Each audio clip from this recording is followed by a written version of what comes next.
Okay, sorry guys. We're a little late today. That is Chris's fault.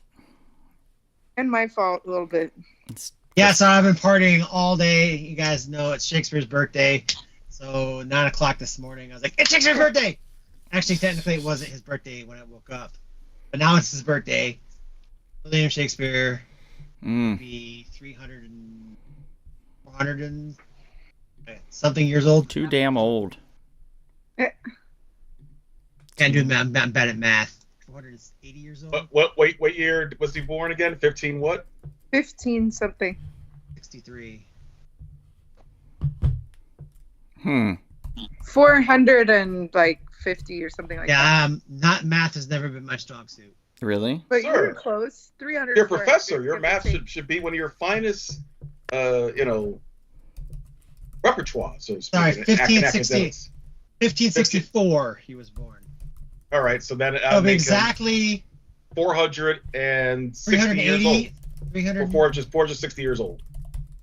Yes. Yes. Right, 460. Happy 460th birthday, Shakespeare. Happy birthday. Interesting thing is he died the same week as his birthday, so Damn. Which Well, some really people sucks. some people actually think he died on his birthday. Like so happy. Some death people day think to he you guys. planned it. He's like, I'm going out on my birthday. Did he pass away from a fever, supposedly? I don't remember. Mm-hmm. Chris and I should know. And Donald, were you a theater major, right? Yep. I just met someone whose like mom is from Akron, but she lives in Ventura, California, works at a Sprouts. Oh, Sprouts. I was like, That's go fine. Akron. Hey, just so everyone's clear, we don't know the exact birthday of Shakespeare's Right. birth. This podcast is a joke. But everyone They assume predicts. that you- Everyone predicts it was today. Everyone Oh, predicts it was April 23rd. okay, gotcha. So that's why we're celebrating it as that way. Because that's the date that people traditionally give for his birth. So his death and his life started and ended on April 23rd. So happy birthday, happy death day.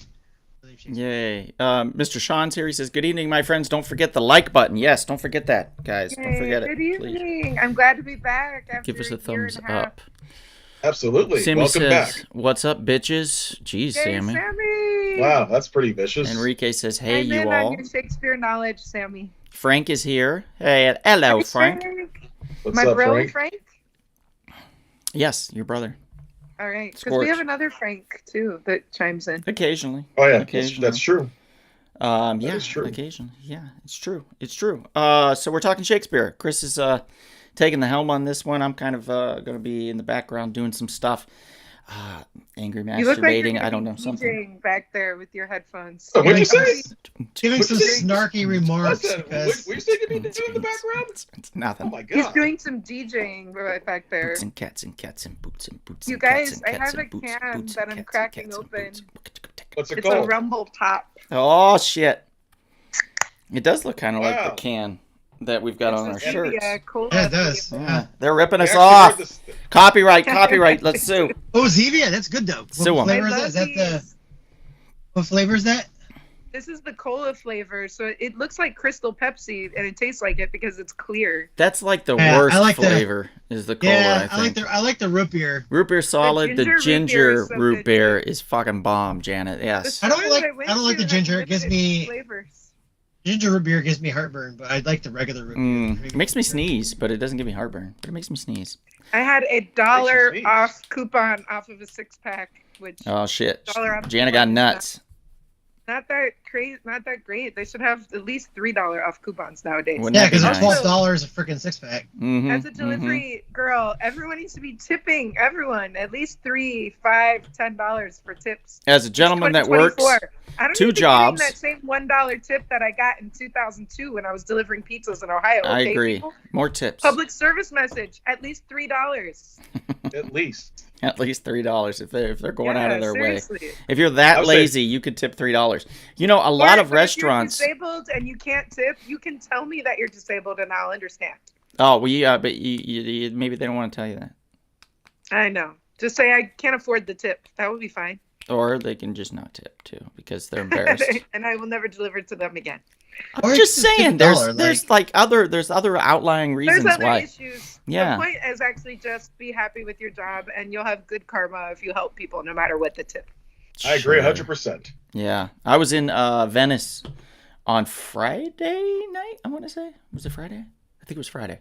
I went to Venice on Friday. Yeah, it was a Friday night, and I was walking back from I can't remember where I was at. I was at some restaurant or something, and I was walking back to my car, and there's this guy on the sidewalk, and he's just like looks like he's trying to get up, and his bike's laying down beside him, and I was like, I wonder if this guy fell down. So I walk over to him.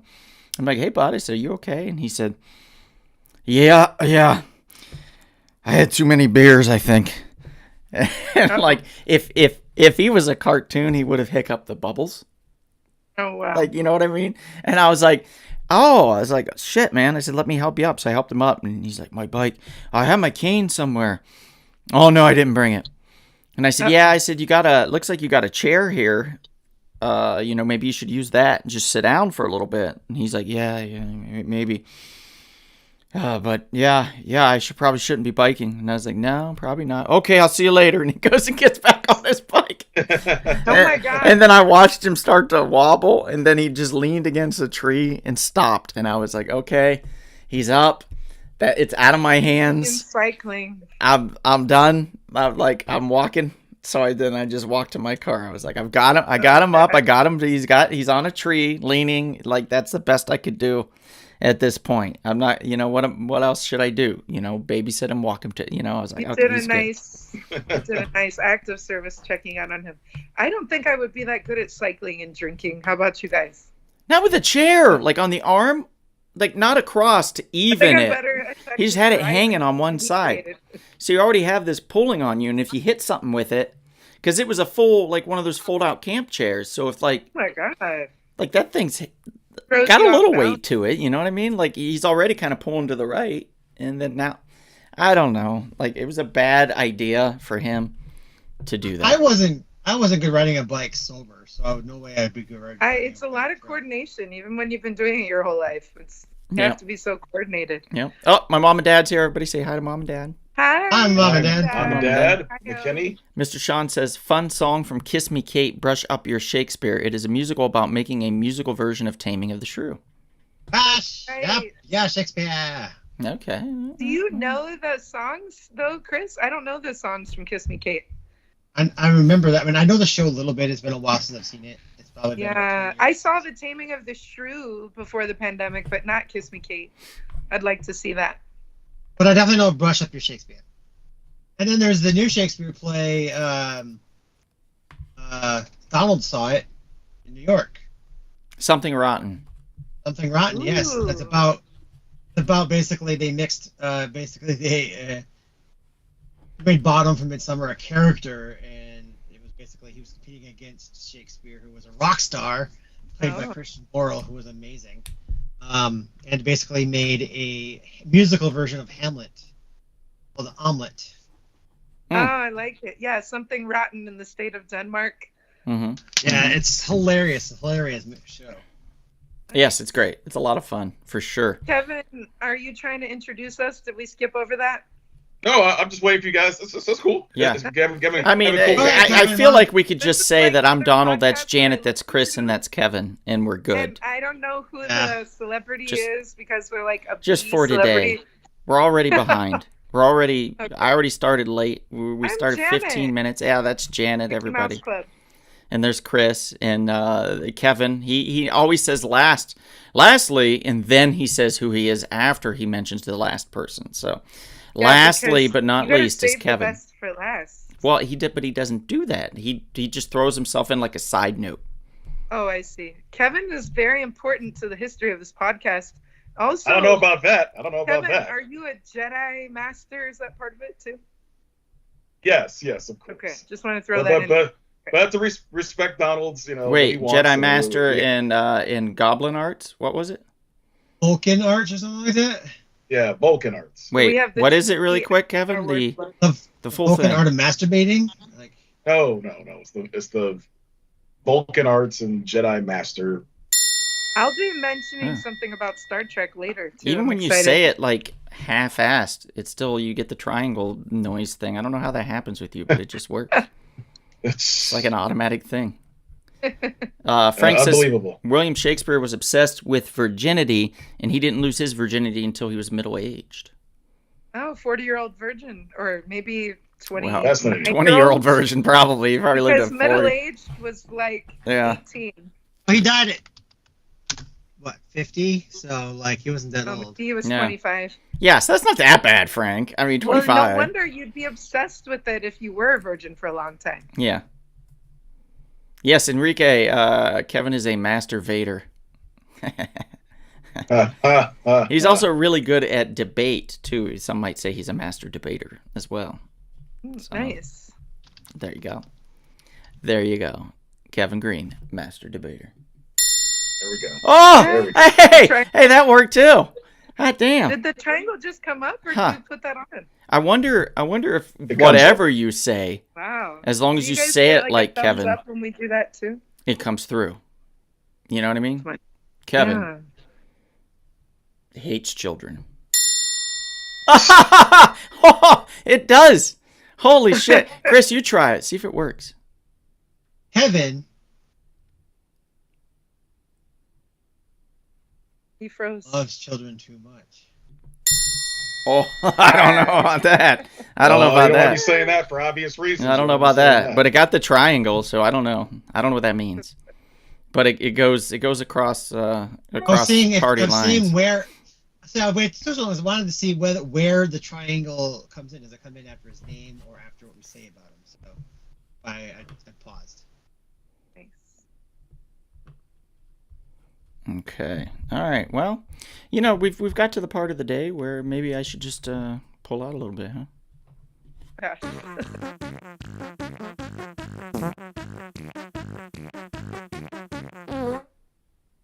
Yes. Yes, the pull-out game is strong today, guys. It's real strong. It's so strong that I barely got anything read. I just had a very busy week. But I did manage to read a few. I read the Justice League versus Godzilla versus Kong. It's kind of an Elseworlds tale because Superman's planning on proposing to Lois. Which, if you're an avid Superman reader, you know that that's already happened. They've already been married. They have a kid, you know, yada, yada, yada. So he's planning on proposing. And meanwhile, the Legion of Doom, I think is what it is trying to find a way to destroy the superheroes, of course. And they invite in the Toy Man, which they felt was probably a bad decision. Because the Toy Man steals something from the Superman's vault, his Fortress of Solitude, and the other superheroes show up, so Superman doesn't have to, because they're trying to help him on his big night, so he gets time to, you know, propose. So he gets Lois out there, and just as he gets Lois out there, the Toy Man is like, oh, I wish I could have all these wonderful toys show up and destroy all the good guys. And by wonderful toys, he means Godzilla, he means King Kong, he means the kaiju, basically. And, his wish comes true when suddenly, as Superman's just about to propose, Godzilla freaking shows up in Metropolis, guys, and all hell breaks loose. It's fun on a bun. I would give this a 7.5 out of 10. I think it's a lot of fun, very enjoyable. It's issue 1. I think issue 6 has already been out, so it's like a 7 or 8 part series. I'm just a little behind on it, but I highly recommend it. They keep reprinting it. In fact, this is probably the 4th or 5th. No, this is the 3rd printing of it, of issue 1. So they keep reprinting the issues because they're so popular, and very well done. So if you get a chance, definitely check that out. Also, in continuation of things I like, I read, I think it was last week or the week before, I read Jill and the Killers #1. I loved it. I gave it about a 7.5, 7.5. A lot of fun. Boy, did this take a turn. Issue 2 is bad. It's not good at all. The main character, Jill herself, seems like they have changed characters. Like, she does not feel like the same person that we left off with in issue 1. this kind of self-inclusionary. I don't know. She's like very, very drawn in to herself. You know, her mother's missing. She thinks her mother's dead. Her dad still thinks her mom's missing. At the end of issue 1, it's a possibility that her mom could still be alive. Although in issue 2, we really don't get to that too much until her and her dad have a little talk. But she's a big dick to her dad. She's a cunt to all of her friends the entire issue. And she had like a brain transplant. Kicks down the front door of a building to try to find out what's inside. Because apparently she's very strong and also very impulsive in this issue. And she wants to be the center of attention the entire time, which was not who the character was in the first issue. So I'm extremely confused by this. I don't understand it. That sounds sexist, but it kind of sounds like when I'm PMSing. So now the writer was PMSing and they just put it all out on the story. It's possible. I mean, because if I recall, it is written by a woman. I'm a totally different person that week. Yeah. Olivia Cartero Briggs wrote this. And Olivia, what the fuck? I just want to bust down walls during that time. I really want to meet you to ask you what was your thought process between issue 1 and 2? Because 1 was like a 7 to 7.5, and issue 2 is sitting at a 3. It's not good. I already have issue 3 somewhere, so I'm gonna read it and see if anything adjusts itself, if we get a little more knowledge. But as it stands, man, I can't recommend this one anymore until I can. The people that put it out? It's Ane Press. It's Jill and the Killers. Issue 1 was so much fun. Issue 2 is not. It's just not very good. And I'm hoping issue 3 will turn that around for me. So I'm going to dive right in. Another book that I did not read, but I recently came across, and I was like, how apropos. We have a Mike Mayhew. Is it Mike Mayhew or Matt Mayhew? Matt Mayhew? Mike Mayhew. Matt Mayhew. I don't remember the artist. Anyway, he did a cover for Deadpool number 21, the variant edition cover, and here it is. Ooh, that's fun. He's holding the skull like Hamlet. Mm-hmm. He's dressed like in a Shakespeare. He's even dressed like Hamlet. So I thought version of that, another version of that. Hold on. Great. Throughout the entire podcast, though, Chris, I'm going to dress up to try to hit the right version of Hamlet for you. Nice. So I'll be doing that throughout. Is that Deadpool that you just showed us? Yes, it was Deadpool number 21. Well, fun. Very cool, and will be for a sale tomorrow in my live feed on Instagram, on the shop's live feed anyway. Yeah, because I don't need it. I thought it was cool. Selling it sounds? No, I'm not a TikTok salesman. I'm an Instagram guy. I'm an Instagram whore, not a TikTok salesman. The live feed, I like it. Yeah, I'll be on IG at 3. Nice. You'll be on Threads. Yeah. Selling my That'll be swag. fun. You're like, come through. I'm on Threads. I'm on Threads, baby. Come on through. Limit on time only. Yeah, I'm on a thread. I was trying to get through Love Me, a romance story, but I did not, so I can't give it a valid opinion yet. So that'll be next week. But I did also think this was very Romeo and Juliet-esque. You know, a robot and a human loving each other. Or Scarlet Witch. Yay. Would have been perfect, but you know, what you gonna do? Shit in one hand, wish in the other. Loki's here. Says, hi, Kevin. Hello. Enrique says, you're a man. Oh, we already went over that. Nezzy's here. She's laughing at Enrique. Sammy says, oh my God, I walk out of the room and this is what I come back to. Stephen Paul says, what's up, Kev? Hey. And let's see. Here we go. And that's it. We're all caught up. Okay. Chris, you still digging? You're still digging. I'm going to go with my first Shakespeare outfit. So give me a second. Give me a second while you show off. I'm going to get into my best Shakespearean look that I can. I'm going to start. Okay. Can you find his tea? Here we go. I don't know if it's the same episode or not, but I have this. Shakespeare, Deadpool does Shakespeare. Ooh, that's so cool. Is he a specific character right there? I actually never read it. Ooh, okay. That'll be fun to read. He actually fights Shakespeare. Oh my gosh. That's crazy. He probably goes back in time. Shakespeare's like, though I am aged, I am still am spry. Okay, I've got my first look, Chris. Rated on a scale of 1 to 10. Ready? My first Shakespeare look. Here we go. All right, we're all rating you. Okay. Oh my God. What do you think? This white hair. You look like you're in an anime. You look like you're in Cowboy Bebop. You're already into 2?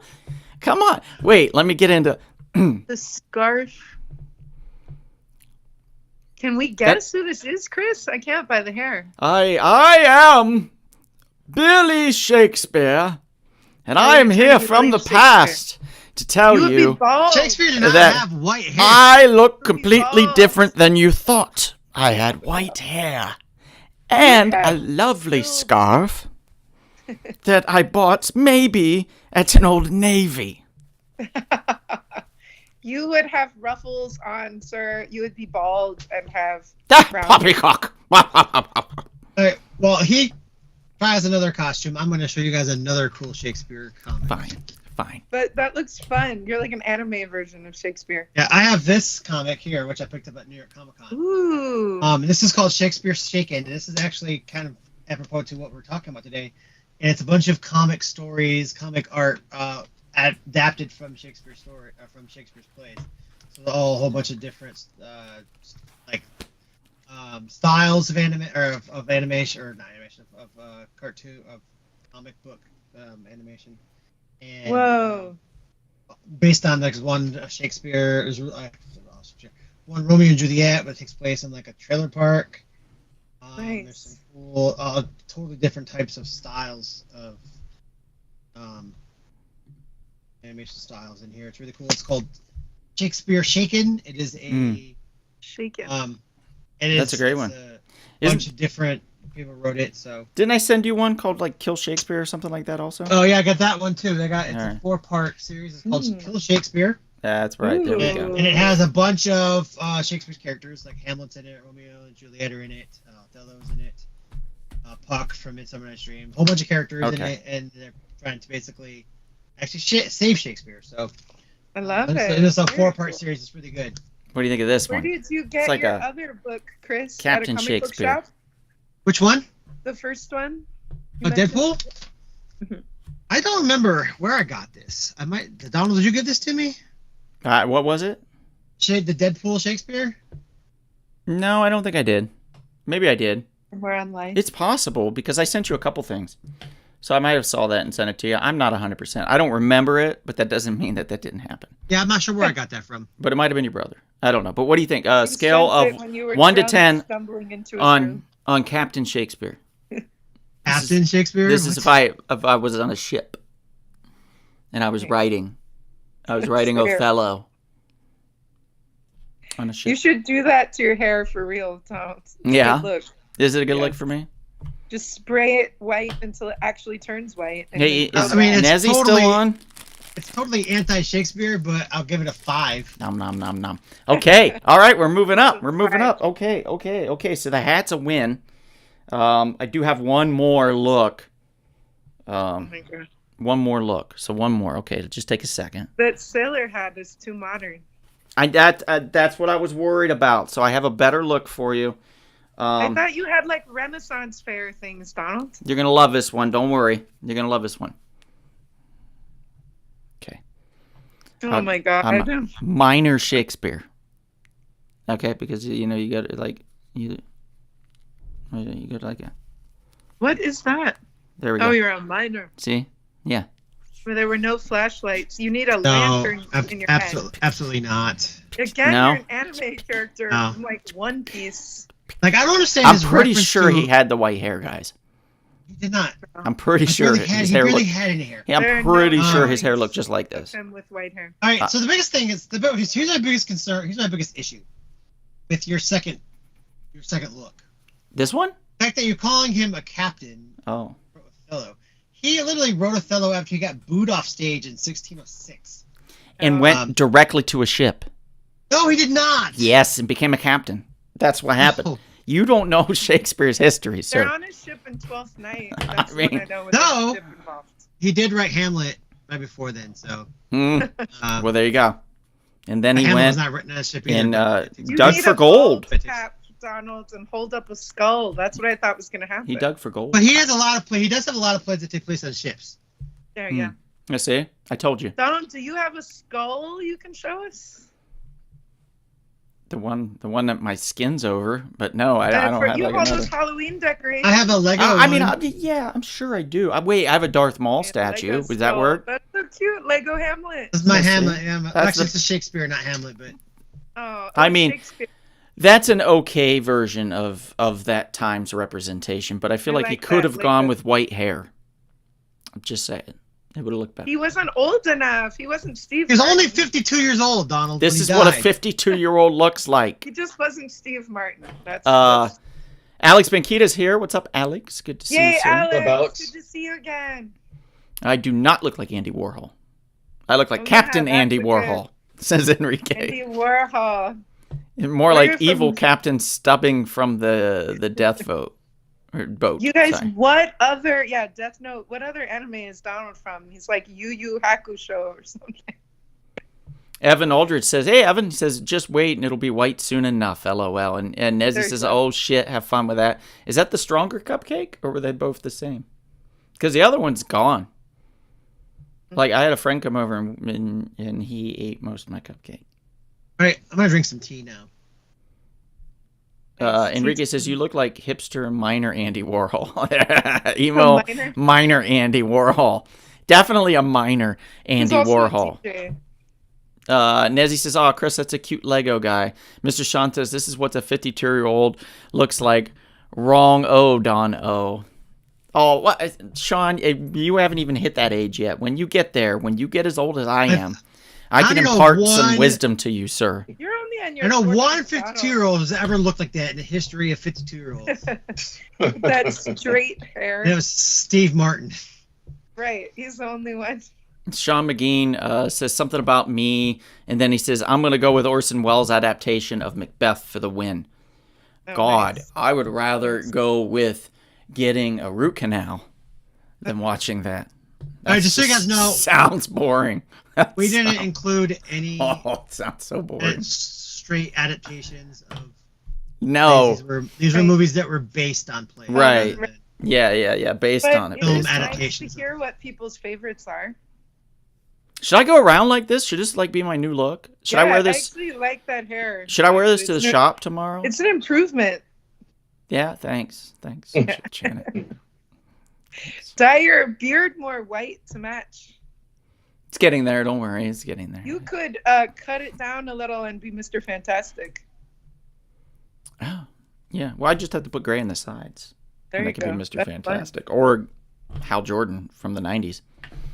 It could be any of those. Yeah. Wait, I'm gonna have more Shakespeare questions for Chris too. But Chris, are you setting us off on the path? The tea? I think you're supposed to drink some tea or spill the tea. I'm already drinking tea, but I can spill it for you. Yeah. Alright. Let him spill the tea. Hang on, I got a song for that, don't I? Well, the tea means Yeah, I do. that It's this he's one. telling us the gossip. That's what that means. There we go. Spill that tea. Right. So today, while I drink some tea, we're going to talk about one place that's super popular for tea, and that is England, the birthplace of William Shakespeare, Stratford-upon-Avon. Mm-hmm. It was basically called Stratford-upon-Avon because it was on the river Avon. It's actually the name is Old English strat, which means street, and ford, which means it's a shallow part of a river. So they called it. It's a street on the river Avon. So that's how it became Stratford. It's a beautiful little town. A lot of little small Victorian.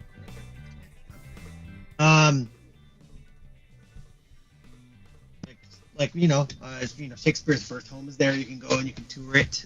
They have also his house that he lived in with Anne and his kids. Not Anne. Anne. And his kids Hamnet. The names. He had a lot of kids. And there's also a Shakespeare garden, which is gorgeous. And I don't have it now, but I can post it later. Picture of me running outside of it at a car for some reason. That's not what I want to really talk about. I just wanted to preface it that Shakespeare was born in this place and died in this place, and you actually go to the church where he was born, but you can't see his grave because it's inside the church and allowed to go in. But I want to talk about I love places I can't go into when I go on vacation. You can go to the church, you just can't go into. That's my favorite thing to do. Can I get in there? No. Great. Thank you so much. This is just what I wanted. I don't want to go inside and see how cool it is in there. I just want to imagine how cool it is because I'm never allowed in there. There's a videotape that will be in there. You can watch the video later. Oh boy. But I want to talk wait. about. Big thing I want to talk about is that if you want to experience Shakespeare, without having to fly to England because I know it's expensive, there is a cheaper way to do it. You can go to Canada of all places. In Canada, in Ontario, Canada, there is a city called Stratford on Avon. It is Stratford, Ontario, Canada, it's on a river called Avon. Basically, it's just like in England, there's a Thames River. Instead of being the river's Thames, it's the Thames River. And there is, they renamed a portion of the Thames River Avon River, and thus Stratford was born. And there is a really big, there's the big sawmills and stuff like that. It started off as, but then anyway, it grew over the whole thing about Shakespeare, and now they do a pretty big Shakespeare festival every year. You can go see some quality Shakespeare. Probably want to say some of the best Shakespeare you can get in North America. You can also see Shakespeare in Oregon at the Oregon Shakespeare Festival. Utah has a really good Shakespeare festival. And there's a place that Donald and I are going next week in Victoria, British Columbia, that also has a Shakespeare festival, but it's not quite as big. But they're really small festivals over there. But the biggest one in North America is the Stratford Shakespeare Festival. What part of Canada is that again? It's in Ontario. It's in Ontario. Oh, nice. Right above Ohio. Woo woo. Woo woo. Yeah, you could get there very easily. Part of, sort of. From New Philadelphia, just kick it up to Ontario. Like, that's where Toronto is. Why?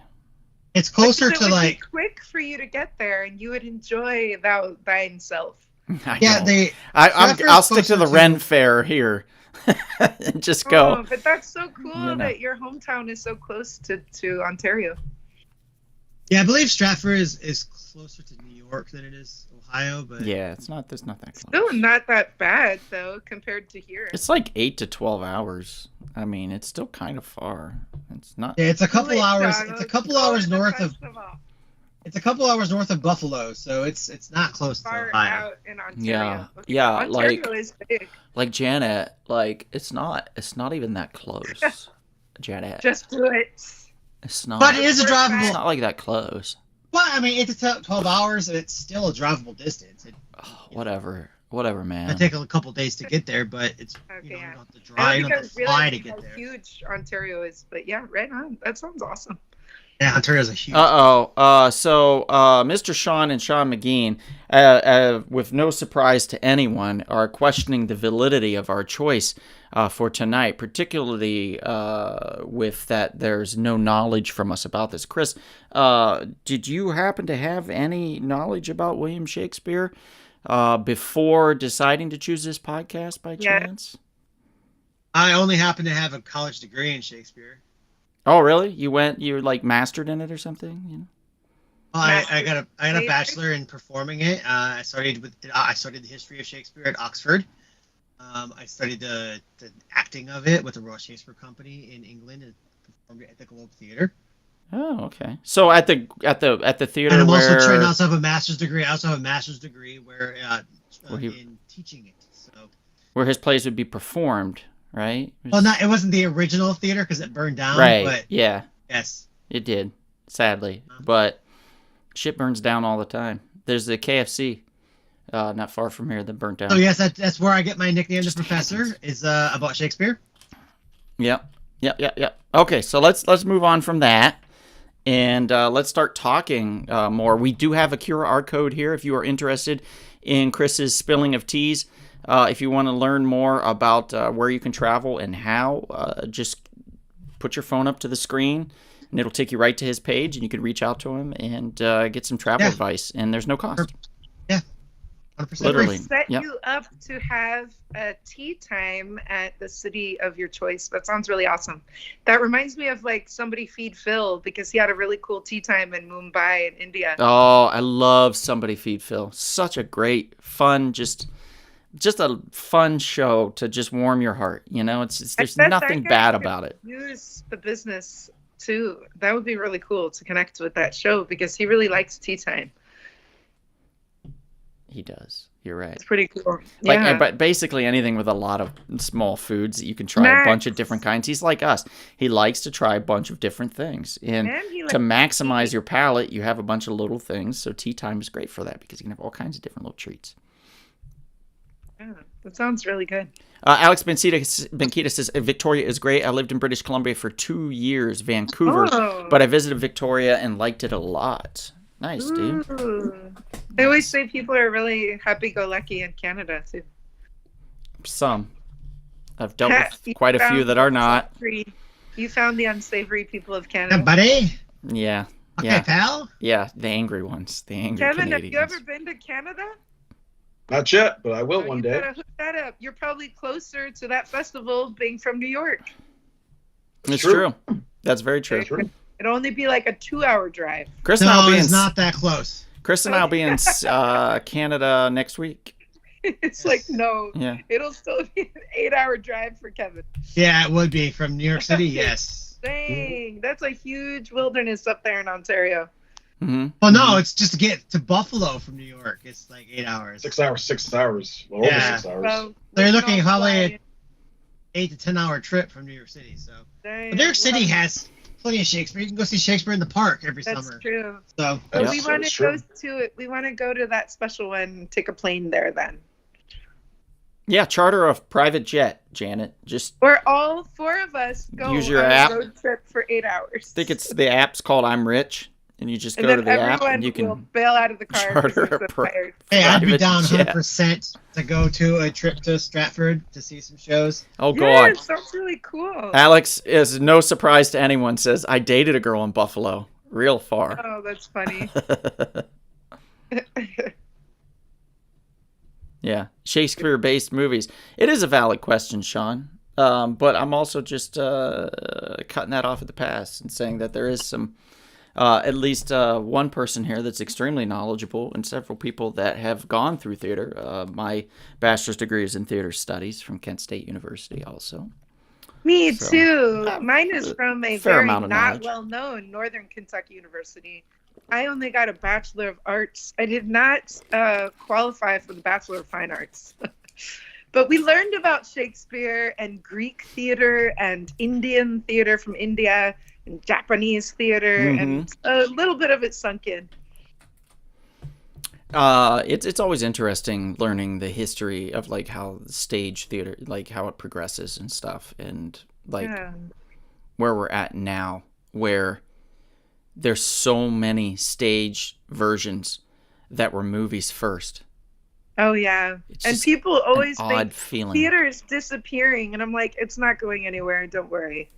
No. Well, I think it's funny that we have stage versions of movies that were stage versions. True. Right. It was That's true. played first. Yeah, but I did watch Love Actually. It wasn't last year. I think it was the year before. No, 2021. I think is when I went to see Love Actually. For around Christmas time, and the stage performance of it, I think it was better than the movie. Oh, Like- that's nice. And it's only because they did some really original things when they would segue to different scenes. They would bring screens down and start playing on that, and then they would rework the scene, and it would flip, and they would, then they would come out of the scene, and like it was just really well done. And then they would show clips of the movie in there and pepper that in with it and stuff. So it was It's nothing like I'm seeing not- creative. something live. I'm not sure if you'd call that like a full-on like stage adaptation of the movie, though. I think so. I think Probably you more can of call a it. stage celebration. People like to see things live because sometimes they even like it if someone like messes up or something, because Oh that's yeah, part of their unique experience for that night. It's not I love this seeing people mess up. recorded thing. Every time it was me. They Hey, were part half- of that live thing. Half of the scripts of Shakespeare were people not memorizing their lines and making stuff up. So Right. I like that. there's That's so much pretty ad libbing that was added into it because they had like a week to learn these scripts. Like it was they didn't right. have a lot And of it was time. all men, right? It was for a long time, yes. A lot of people don't know that. Until when? Do we know when women got to do it? Like It was everything during just it was died? the 17th century. 1600s they did Yeah. start incorporating them. Wow. They're like, I get to kiss a woman now. Although I Okay. actually likes kissing the men, but Guys, we're going to have limited time for discussing sorry, some of let's these movies, digress. so we need to move on here. All right. Janet, since you're the guest, would you like to go first? Sure. Okay. Okay, What would be your so- pick? I might not talk about all 4 of these then, but do you guys maybe want me to do West Side Story, She's the Man, Anyone But You? I mean, they're all you really good. take your pick. I'll just Yeah, pick West it. Side Story, your choice, I whatever you do want. really Yeah, like just pick one. the She's the Man because it's a crazy B movie. Okay, I'm And picking if it out. you loved Picture coming up. Amanda Bynes, right? Who was with Kenan Thompson on a forget what show? Yeah, didn't she lose her goddamn mind? She did, sadly, but Okay. she was amazing before that. Yeah, It's super because similar. interesting because it's about that Nickelodeon producer made her lose her mind because he made her get an abortion. Oh, crazy. Yeah, that came out. It all came to light during that documentary series. It's also probably hard transitioning always to being a child star and continuing on to having like a normal life, Yeah, but I guess the biggest thing that made her lose her mind was that abortion. That's really sad. because Yeah. he had sex with her and made her get the abortion.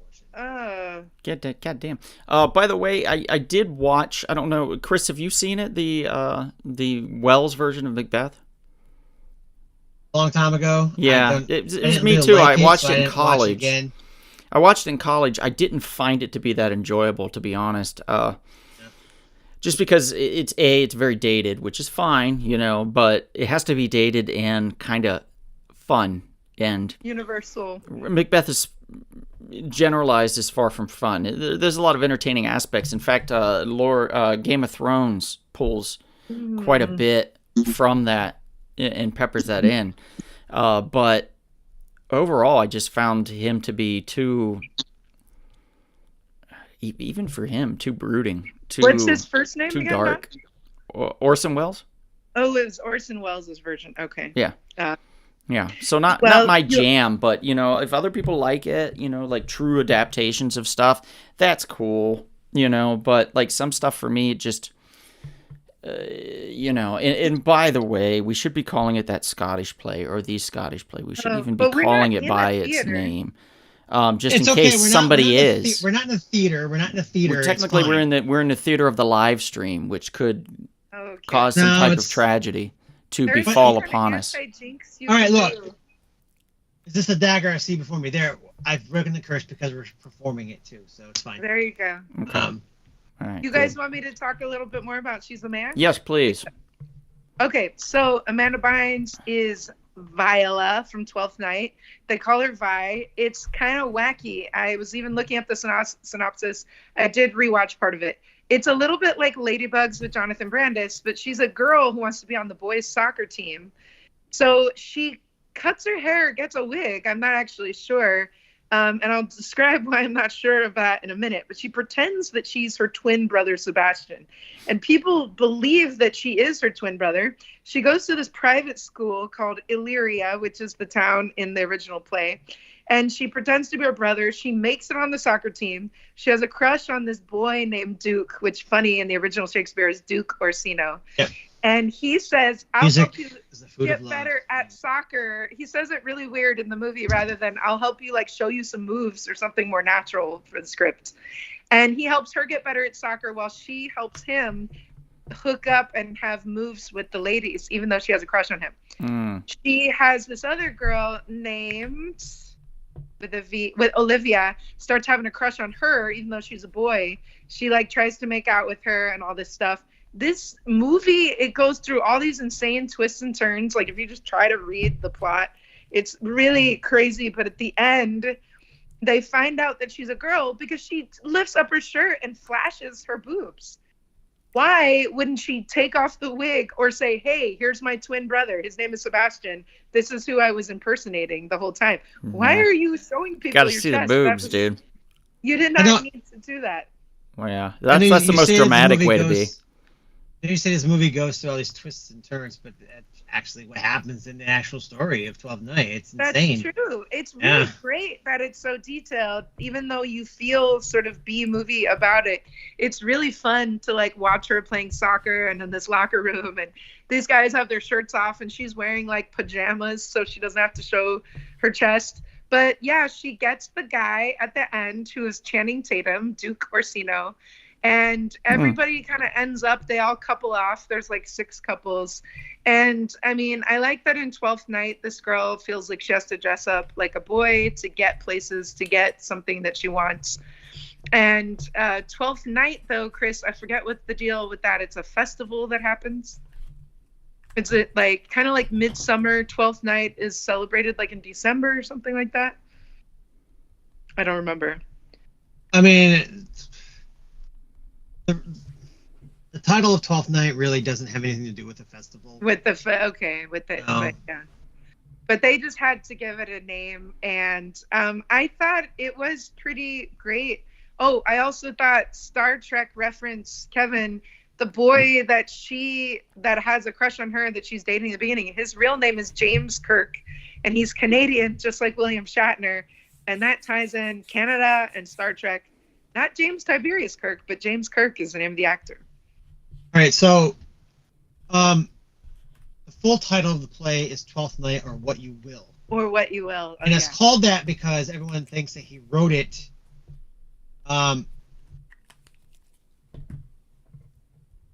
close to the Christmas season, which would be like a 12th Night. But it's nothing really to do with any kind of festival or anything like that. It's just called 12th Night, or What You Will. Oh, I see. Okay. You know, there's actually an older version of this movie called Just One of the Boys from the 80s. Oh, wow. yeah. Yeah, it's actually like an older version of that. Basically the same story. A girl dresses up as boy to play sport. Oh.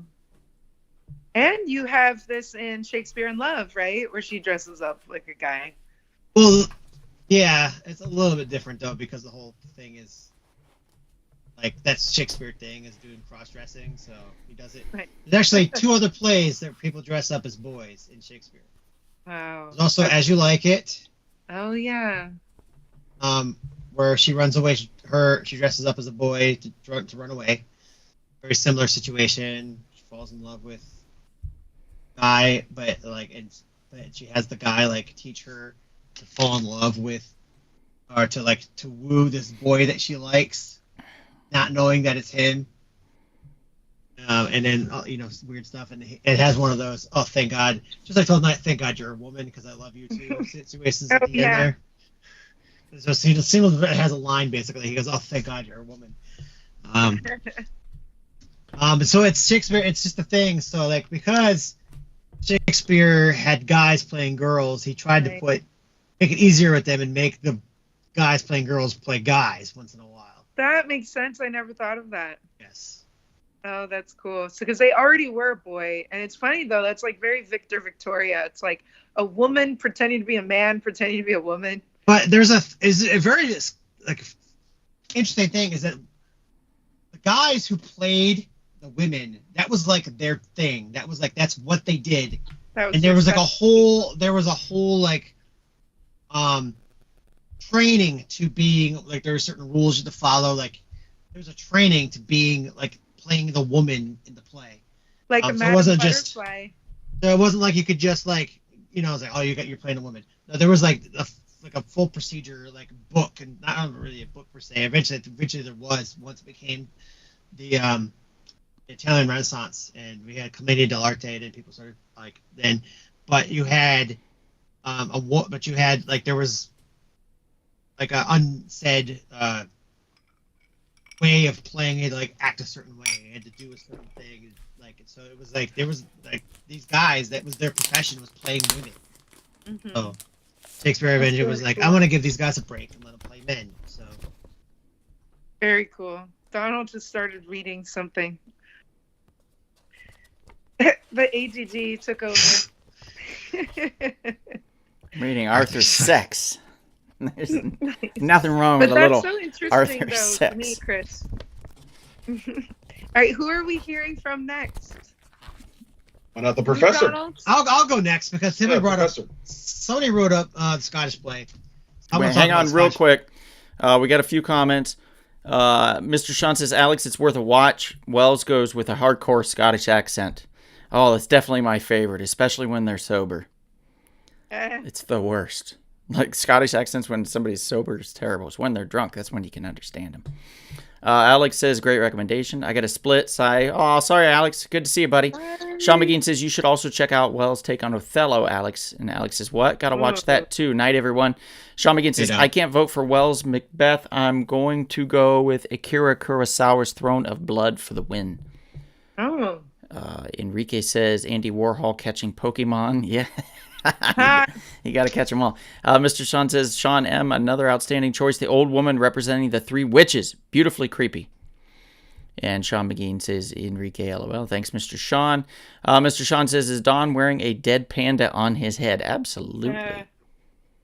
And Enrique says, is that a Jack Skeleton hat? No. I actually got this in China when I had a layover in China and Chris did not when we were coming back from Thailand.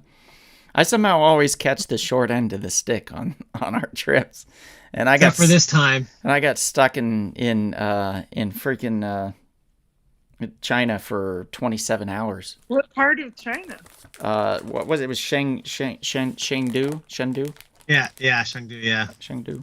Where the big You got ass to see pandas though. Yeah, the big ass panda preserve was because of Yao Ming, the basketball player.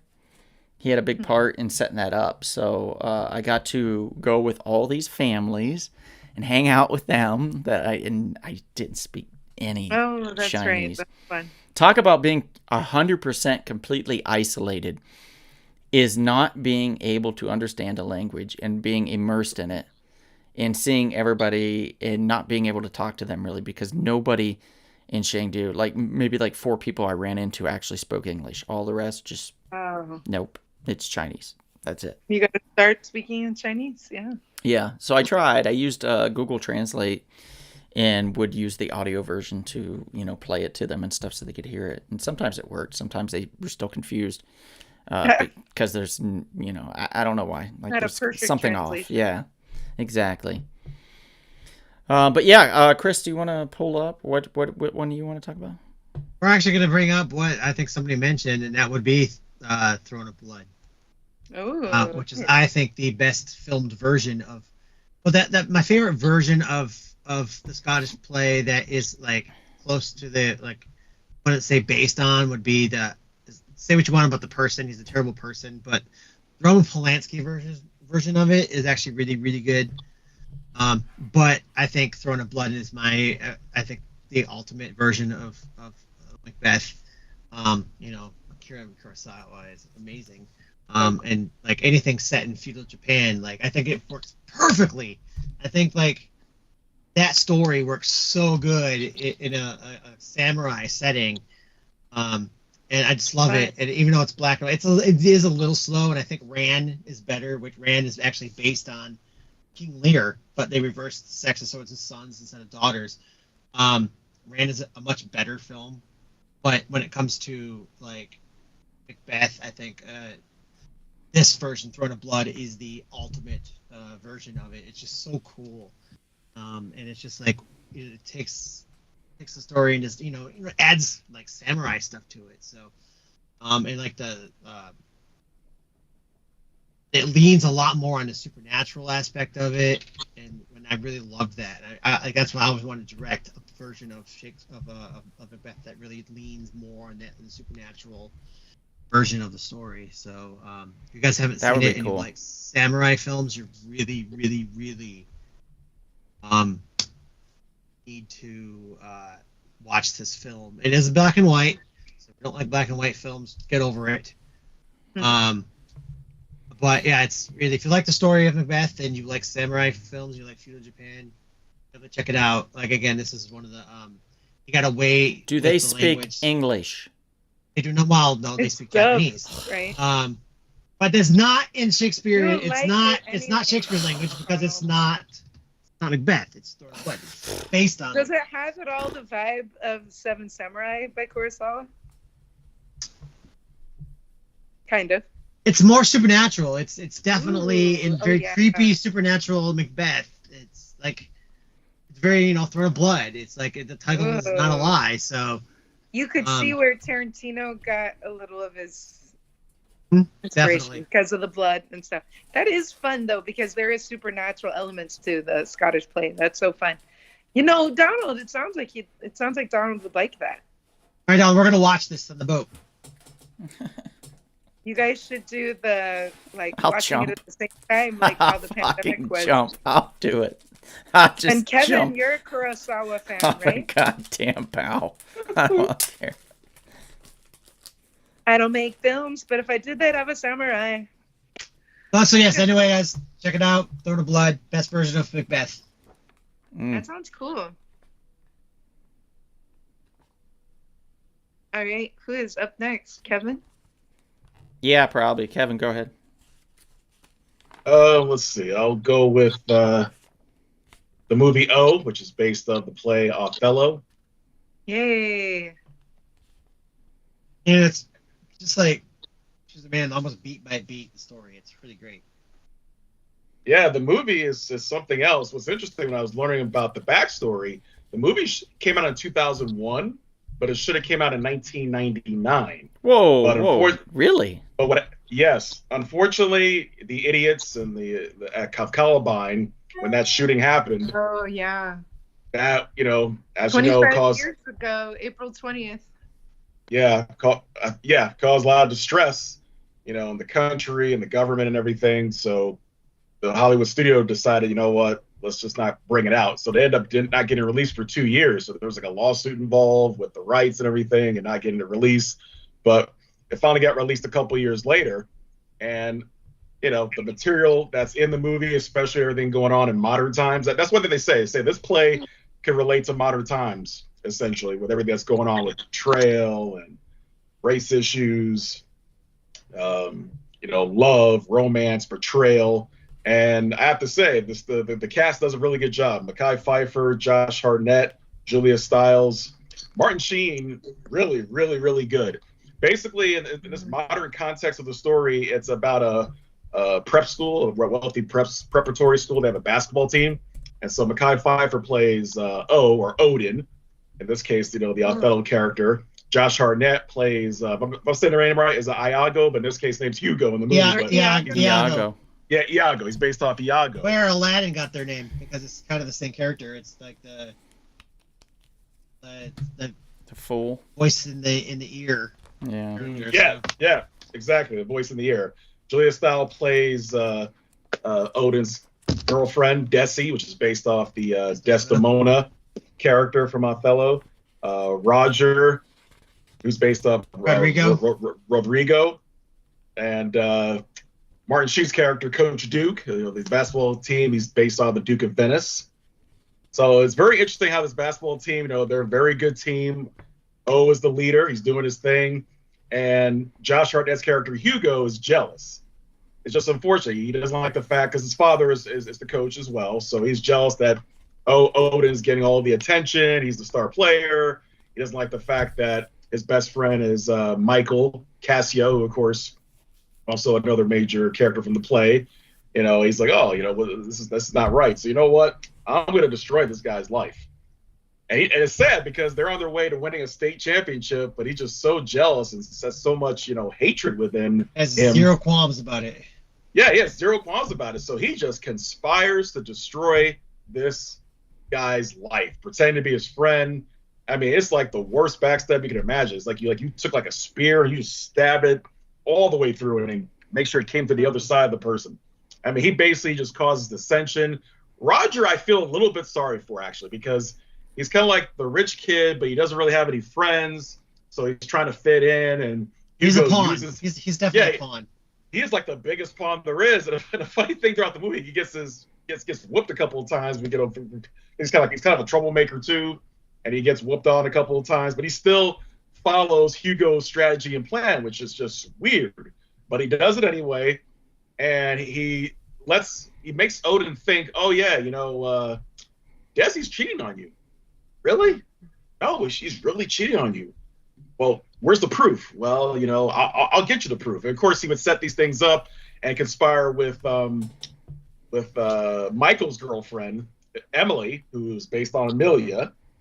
And it's just crazy. Like they start making him go crazy. Like so he starts getting really paranoid, thinking, "Oh my God, the love of my life, I'm about to lose her." And to make matters worse, O gave Desi the special, how can I say, kind of like how would you describe it? Like a special wrap that came from like his grandmother or great grandmother. So it's kind of basically like a family heirloom. But he loves her so much. Hey, I want you to hold this because I care so much about you. I want to marry you. This guy's deeply in love with Desi, and it is just so sad how they conspire to basically she loses that special family heirloom, and they make you think that Michael took it, and just basically cause a tension between him and his best friend. And at the same time, of course, you're destroying the basketball team. You're hurting their chances of winning a championship. And I got to give Martin Sheen a lot of credit as the coach.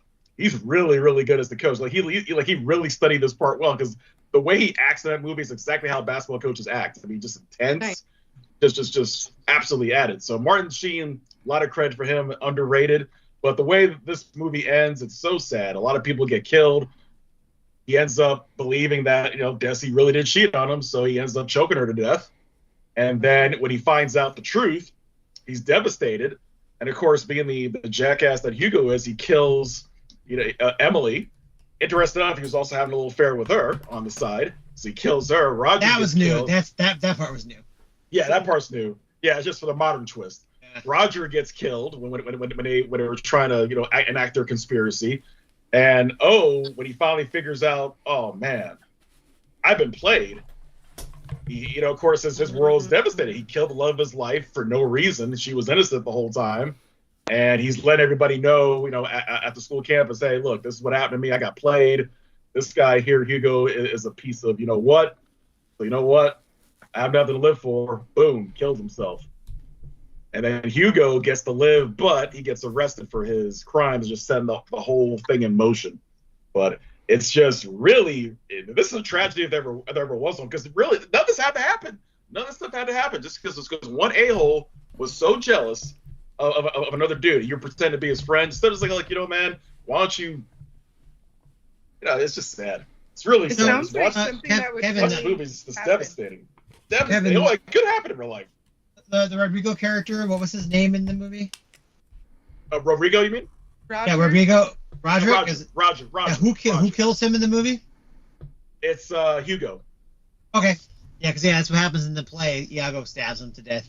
Oh, yeah. Yeah, because he was afraid he was going to go and spoil, basically tell the secrets, tell everyone out. Because he's the first one that finds the plan. He first one figures out what the plan is, so Iago has to silence him by killing him, basically. Plus, Roger screwed up the plan anyway. He was supposed to shoot him a certain way. He shot him in the leg by accident, but in reality, he was supposed to get.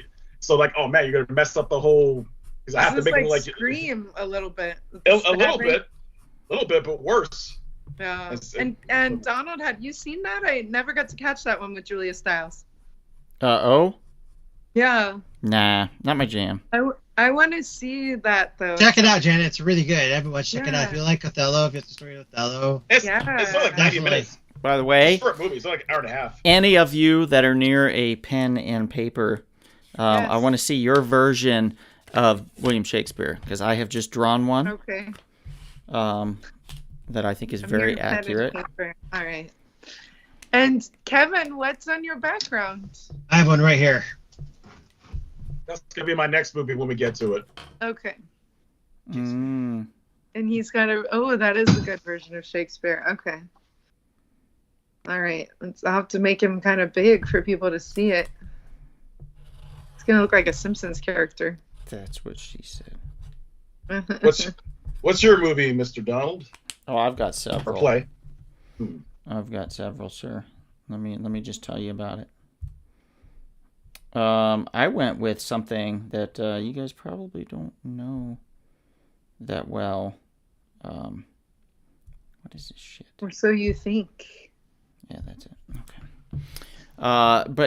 But you should, because it's brilliant. It's Yeah, fantastic. I feel embarrassed because I left this movie off my list. I think it was the same one. I'm thinking. One of my favorites from 1988. Yeah, it is, Chris, and that is the Lily Tomlin and Bette Midler starring film Big Business.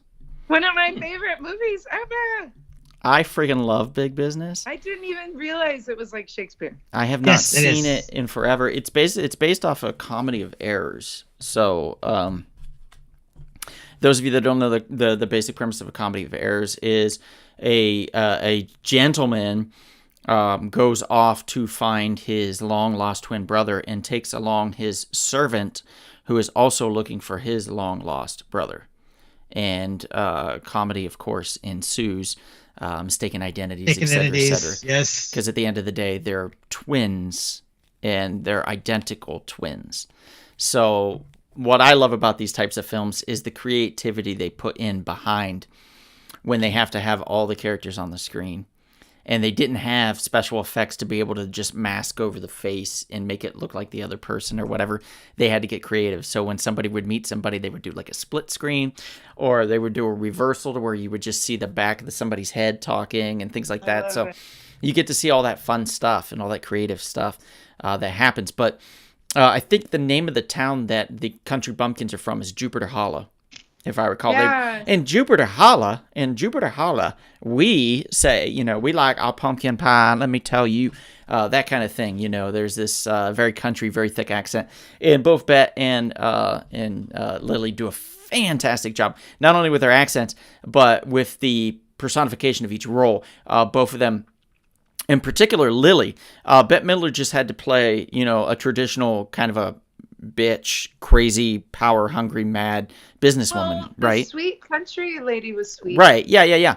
But then with the country one, she played this sweetheart. With Lily Tomlin, I felt she played a very stern woman. But then when she played the country bumpkin, that like the city version was more mild, more subdued. Mm-hmm. So it was interesting in her role. I know that they tried to reverse it, but I think that Lily's was a little more nuanced. I thought. I always thought that Bet's is out there, kind of one exact opposite to the polar exact opposite of the other. Oh yeah. And you can very well see that, and it's a lot of fun. But I felt that Lily kind of stole the show sneakily, even though I think Bette was the bigger name at the time, I want to say. Because she's coming off a couple other films. But Big Business is fantastic. The rich snobs, so to speak, come back to this small town of Jupiter Hollow where they were accidentally born, switched at birth. A rich couple had passing through the town when the mother was giving birth. And two of the local townspeople from Jupiter Hollow were also giving birth at the same time. So you had the switch at birth type thing, which creates so much fun and so many issues in so many delicious ways. Big Business is a fantastic film. If you can find it, please seek it out. I think it's probably going to be available on either Hulu or Amazon Prime, would be the two first guesses I would make. I think it's Disney Plus, but I only get to access that through my awesome friend Brennan. Well, it is Touchtone, so yeah, it's possibly, because I think Touchtone was Disney, so you're right, Janet. It could also be on Disney Plus. If they're not named Sadie and Rose. Yeah, it's just I love their names. Such a great movie. I love this movie so much. I always have fun with it. There's quite a few Bette Midler films from the 80s that I very much enjoy, 80s and 90s. Lily as well. Just really, really good stuff. So check it out if you can. Fun thing about the actual twins in the play of Comedy Rehearsals, you don't know, is they're both literally called the same name. Oh yeah, just like in they're both Business, right? Antipholus and Dromio. Like Dromio is the servant, and Antipholus is the rich. Is that similar, Chris? Because you have two Sadies and two Roses. Yeah, it's the same. Yeah. Oh, that's so fun. Yeah. That's cute. Yeah, which could be like, whoa, yeah, there's two of them. Yeah, that comes straight from the play. That's why they did that. They didn't like change that. So That's crazy. I had no idea this entire time, you guys. Oh my god. I knew both stories, but not Yeah. think about them being the same. Yeah. I want to That's- mention a few things really quickly. yeah, Shakespeare ran out of names. So I can show you my drawing of Shakespeare when you're ready.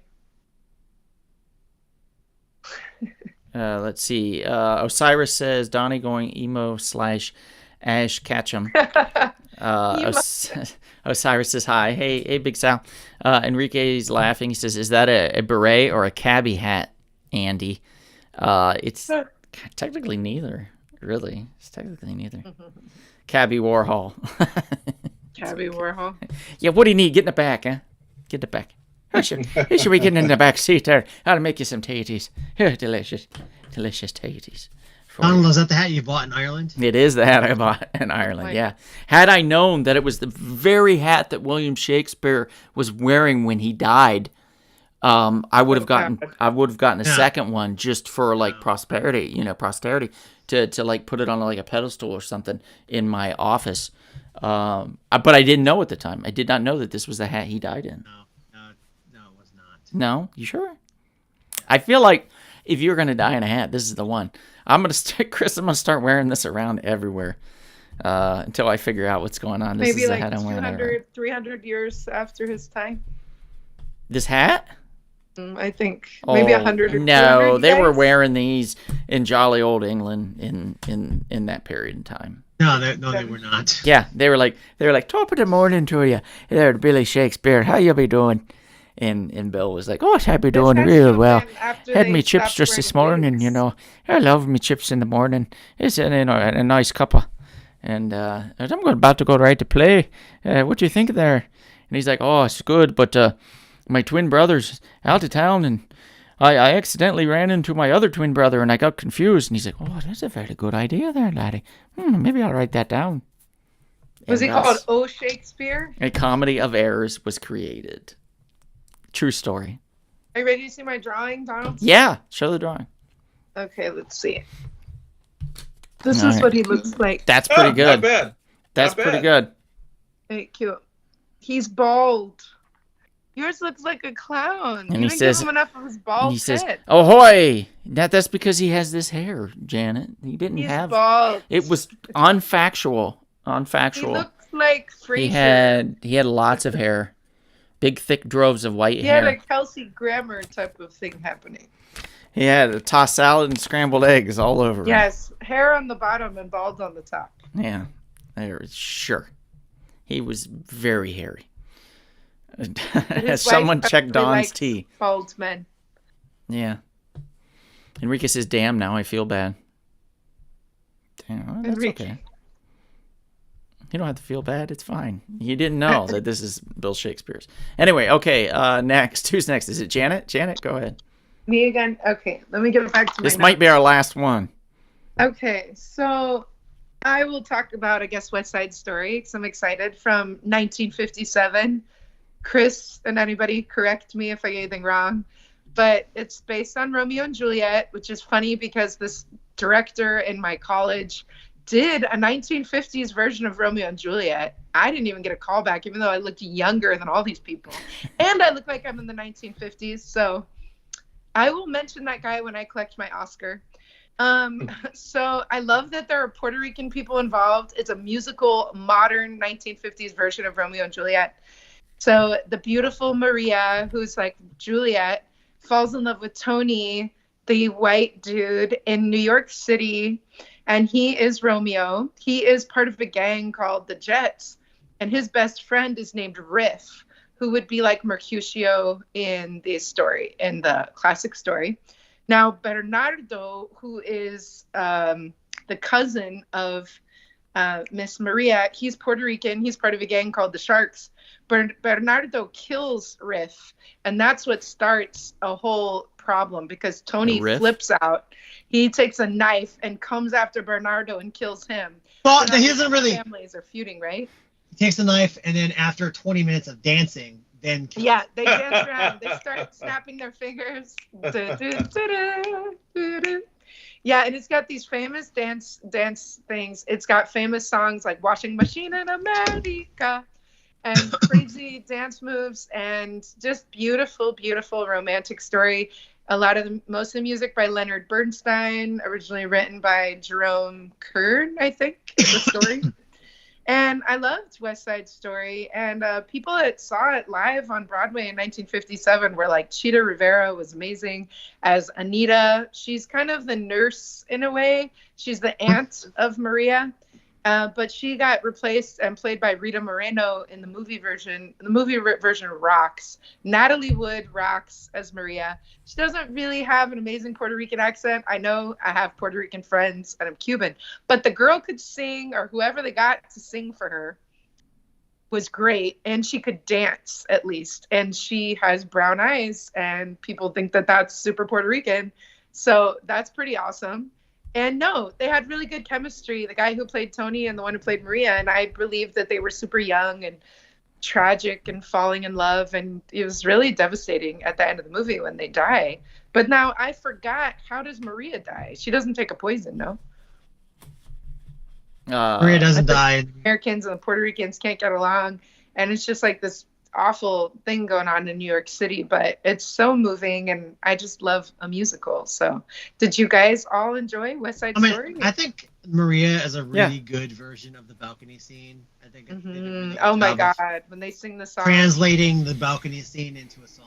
I think the balcony scene is way more relatable, and still to this day, very, very, very relatable. I once knew a girl named Maria. Mm-hmm. Yeah, and just melodically, it's just a beautiful song with the notes and their voices and the way they harmonize. Because you don't get to have them harmonizing in the Shakespeare play. And you certainly didn't have Carlos Santana doing a song called Juliet, Juliet.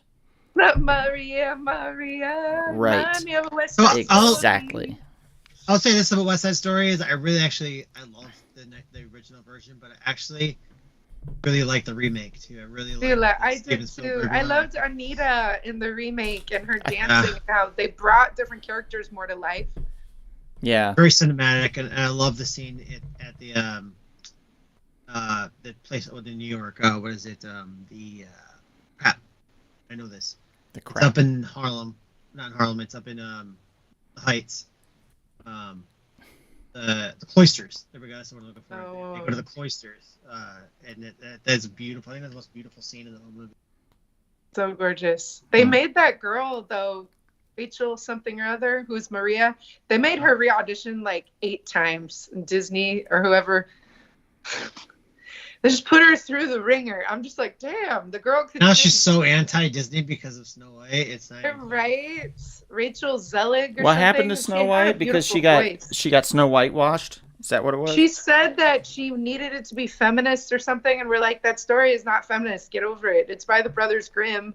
It's ancient. If you don't want to play Snow White, you need to move on. Like, interesting that Disney would, draw the line there, considering that they are the most woke studio in the world, basically.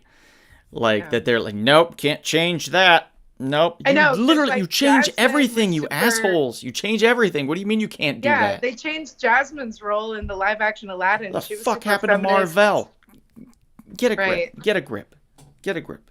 I'm Disney. Just like, read the role before you take a part or whatever, and also all the women who audition, if you're auditioning for a role before 1980, you have to wear a skirt and heels to your Shakespeare audition, especially Shakespeare audition.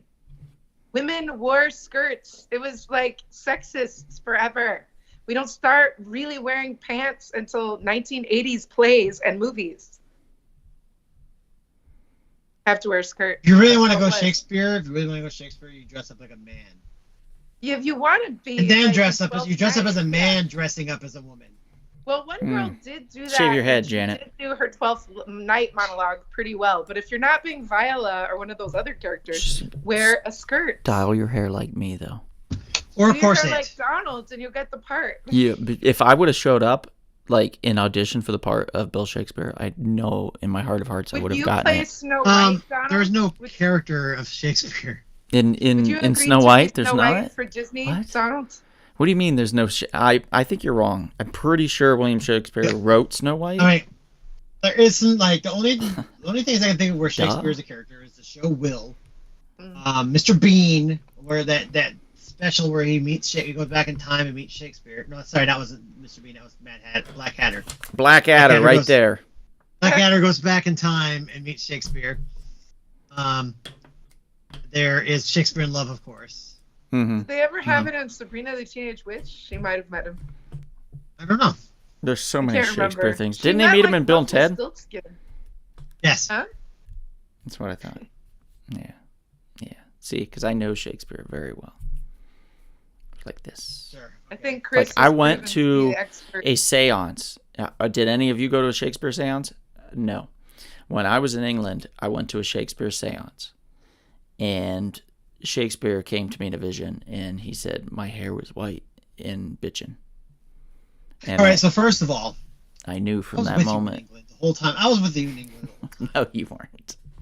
It's it when was, we were at the airport. It was in a And vision. we went and saw a play We had Airport went and saw seance. You weren't we went and involved saw a in. play by a totally different writer from the same time period. Right, Jon Oh. Snow showed us his bum Yes. multiple times. All the teenage girls were there just for the bum. They certainly were. But the best part was they had ice cream treats in the theater that you could get, so you could have delicious That play with ice Jon cream. Snow. What was the name of the play? Faustus. That's right, it was Faustus. Yeah. Faustus. Oh, nice. Yeah. Okay. All right, By next. Christopher Marlowe. Chris, are you All next? right, Let's go. we're gonna stick to the Disney. We're gonna stick to the Disney talk here. We're gonna talk about probably the most popular, famous Shakespearean adaptation in the history of Shakespeare adaptations, and that would be The Lion King. Yes. I teach A this retelling school. of Much Ado About Nothing. No. Classic. Oh, Donald, that was the Anyone But You. Yeah. Why I was couldn't like I the have only done one in it? the What do you theater that mean? liked that movie because I knew what it was. The I second was liked it too. Lion King adaptation of Hamlet. Story about a boy whose father is killed by their uncle. In Hamlet, the uncle marries the mother. In Lion King, he just imprisons the mother, so it's a little bit different because it's a kid's show. And then basically takes revenge on the uncle meets these two like crazy clowns halfway through the play, called Rosencrantz and Guildenstern, aka Timon and Pumbaa. In fact, it's interesting because the third Lion King movie, Lion King and like 3 3/4, whatever it's called, is Rosencrantz and Guildenstern are dead. It's that story, so it's funny that they actually go through that whole process. So yeah, as you got all the new characters, you got Zazu, who is Polonius. Oh yeah. And Zazu doesn't die, but gets imprisoned as well. That's again kids show, but probably one of the most dramatic kids shows out of Disney. Like, cause, you just see Mufasa die. So, good cast. Matthew Broderick, Jonathan Taylor Thomas as a young Simba. Of course, we all know Darth Vader as Mufasa. Nathan Lane as Owen, I think it was. So really, it's super famous. Everyone knows The Lion King. Lion King has then, been turned into a Broadway musical and another live action movie for some stupid reason. And then they're getting a sequel. They're getting a prequel called Mufasa. Oh wow. But yeah, all steamed from as a kind of mix, like an African story and the Hamlet together, and made Lion King. So yeah, so if you didn't know that, guys, surprise, Lion King is I Hamlet. actually never realized. Spoiler that. alert. Really cool. Yeah, And this Nala year's would the- be Ophelia, but she doesn't die. yeah. Oh yeah, you're This right, year's the- Kevin. Yeah, Richard III in House of Cards. Absolutely. Yeah. Oh, Yep. he's so good. And this year's the 30th anniversary of The Lion King. And yes, Wow. Disney is going to squeeze every single ounce of blood and penny and dime out of The Lion King. My goodness. They're What going to was- squeeze it in. You squeeze it no more. What was that one play? It wasn't a play. It was well, maybe it was, but it was also a movie. It was something about the lambs of something. Silence of the Lambs? No, Silence of the Lambs. Something in the Lambs or something like that. I thought that was a Shakespeare adaptation at some point too. Bit of a- Maybe I'm wrong. You talking about that movie that like Tom Cruise was in it? No, not Lions for Lambs. No. Okay. This is much older. This is like probably like 60s, 70s. It's probably 60s. But anyway. I don't know what movie you're talking about. That's fine. I don't even know anymore. You have another thing you want to talk about, Donald? Yeah. I could talk about one, but I feel like we're skipped Kevin. So let's go to Oh, Kevin. Kevin! Yes, the one I'm going to do is Forbidden Planet from 1956. That's what your background is. One of Kevin's favorites. If there's something that Kevin's known for, it's talking about Forbidden Planet. He loves this movie. He actually dresses up in cosplay as the female lead in the sparkly silver dress. Actually, if anything, I would cosplay as Robbie the Robot. If anything, I don't know. He would dress as the female lead, trying to be in a Shakespeare play, like the actor. Dressing up as a female lead as the robot. But what's really cool about this is if you look at the picture in the background, that is a very young, 29-year-old Leslie Nielsen. Oh, yay! Before he became, known for all the comedies, Airplane, the Naked Gun movies, and Dracula Dead and Loving It. 1956. What's that? 1956. Yeah. Okay. Yeah, 1956. And he looks a little bit like Nathan Fillion in that picture. Yeah. A little bit. Kind of. A little bit. I could see that. Yeah. I could see a little Nathan. And he plays a character named Commander John J. Adams. And he is basically the leader of a flying saucer, I kid you not, called C-57D. It literally is a flying saucer that the humans basically fly. So they're on a 1-year mission, and they're sent to a planet called Altair 4, to survey what happened to the crew. They knew that the crew, most of them have been killed, and are trying to figure out what's going on there. So the other people in this movie is Anne Francis. She plays Alta. Walter Pidgeon plays Dr. Edward Morbius. Warren Stevens plays Lieutenant Dr. Astro. And the one person who's still alive to this day from this movie, the remaining survivor, is Earl Holliman, who played the cook in the movie. So he's kind of like a comedic character. He's always like drinking on the side and whatnot. But they get to this planet. They want to see what's going on. And as they're approaching the atmosphere, they're told by Dr. Morbius over the communication systems, hey, don't come here. Trust me, don't come here. You shouldn't come here. No, we have to come here. We're sent here. We have a mission to fulfill. All right. So he gives them the coordinates. They come down. They visit okay. Dr. Yeah. Because, you're going to learn that there's something sinister with the planet. So they go there. They meet with this Dr. Morbius. And, very polite fella.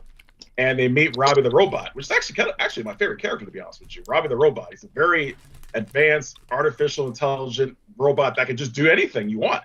He literally can create, alcoholic drinks, drugs, whatever you need. He can create. He'll create dresses. Kevin have like an actor who plays him, like a human voice, or no? It's funny you mention that. Now, since I'm looking at Wikipedia, it doesn't tell me who it is. It just says Robbie the Robot, played by Robbie the Robot. I'm like, I know there's somebody had to do the voice. Like, I gotta look that up. Who did the voice? Maybe that guy's name was Robbie the Robot. Maybe he was a comedian, and he changed his name like years ago. Well, he's a cool character. I like Robbie the Robot. I So like him too. you find out there's a mysterious force on this planet. So after they have their first meeting with Dr. Morbius, they go back to their flying saucer, and then all of a sudden their communications gets damaged by this invisible force. Then there's another incident where this invisible force, they put these shields up, these force fields up, and the invisible force actually penetrates the force field, ends up killing some of the men. And they're trying to figure out what's going on here. So they go back to Dr. Morbius. They kind of sneak around his place. They go into his secret office that you're not allowed to go into, and they discover certain things that there was a advanced civilization called the Krell that wiped themselves out 200,000 years earlier. So Dr. Morbius becomes a little bit more open about how things work on that planet. But he doesn't know until Leslie Nielsen's character, Captain John Adams, figures out there's these advanced machines that actually are so advanced that your thoughts can actually do things. Your thought that you have in your head can actually create things, but also cause problems. Basically, it taps into the id of your subconscious rather than the super ego. So that's what ended up happening. Dr. Morbius, because he had a disagreement with that crew, he killed them all unintentionally, but through his subconscious. So it's very interesting. You learn how this went down. So there's a point in time towards the end of the movie where this force, his subconscious, is starting to like take out more people. It's now coming to his home. Is about to kill him, kill his daughter. And then Leslie Nielsen's John Adams character says, "Look, it's you. You are the problem. You're the problem. You have to stop this." And Robbie the Robot couldn't stop. Also, I forgot to add, Robbie the Robot is programmed. He can't kill humans. So even if you try to tell him to do it, he'll like almost self-circuit out of control. So there's a point in time he was trying to get him to do something to himself. He couldn't do it. But in the end, he ends up having to basically take down his subconscious, and he ends up dying.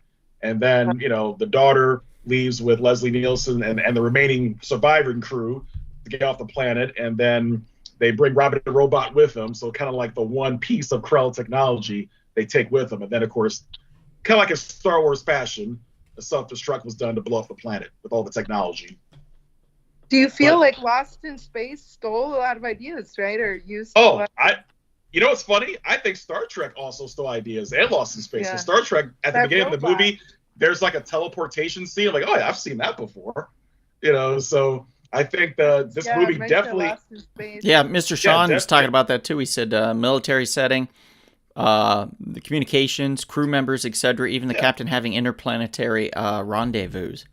Yep. Yeah, Gene Roddenberry would be a liar if he was still alive today if he said he wasn't influenced by Forbidden Planet. He was influenced. And there's no doubt. Shakespeare is this like? The Tempest. Very loosely based on the Tempest. Like, there's a lot of story points that are different.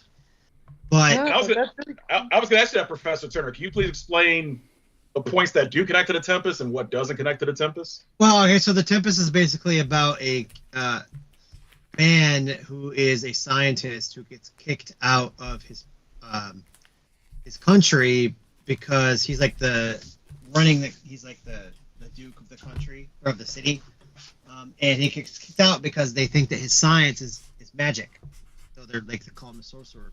Sacrilegious, or... but he does study magic as the thing, and so he gets kicked out, and so he gets banished, and so he runs off with his daughter, and they end up in this couple islands. Basically, then this ship is sailing by this island, and the sorcerer finds out that who's on the ship, and then he has this sprite named Ariel, who would be Robbie the Robot character, makes a fake storm called makes a tempest, and basically makes them think that their ship sank, and they end up on this island. And he pulls all these things to basically become the Duke again. He does, his brother basically overthrew him, and that's why he got banished.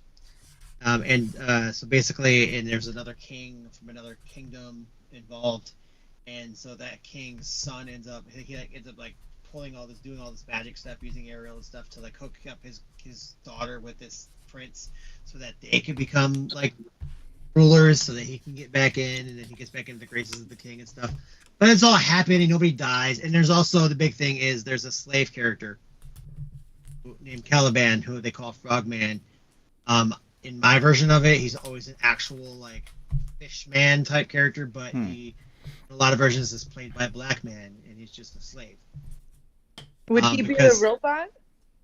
No, that would be Ariel. Okay. I think they mixed the two characters together. I think they mixed Caliban and Ariel together.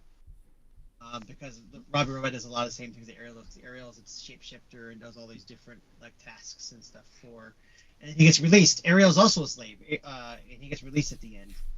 Because at the end, Prospero, who's the name of the main character, basically destroys the magic because they realize that they don't need it anymore because they did everything. It's gone. Everything went too far, and he releases the magic, and then releases Ariel, into the world to be free. Caliban's also freed. Caliban's weird because Caliban discovers wine for the first time and like becomes like slave of these bumbling like servants because they invite him to wine. He like starts licking their boots and stuff. It's really weird. But yeah, so there's a lot of similarities to the Forbidden Planet, but there is a lot of differences as well. The Tempest is one of Shakespeare's romance plays. There's like 4 different categories. One of the romance plays is one of his last plays that he wrote. It's also what we call one of the problem plays because there's a lot of problems with it.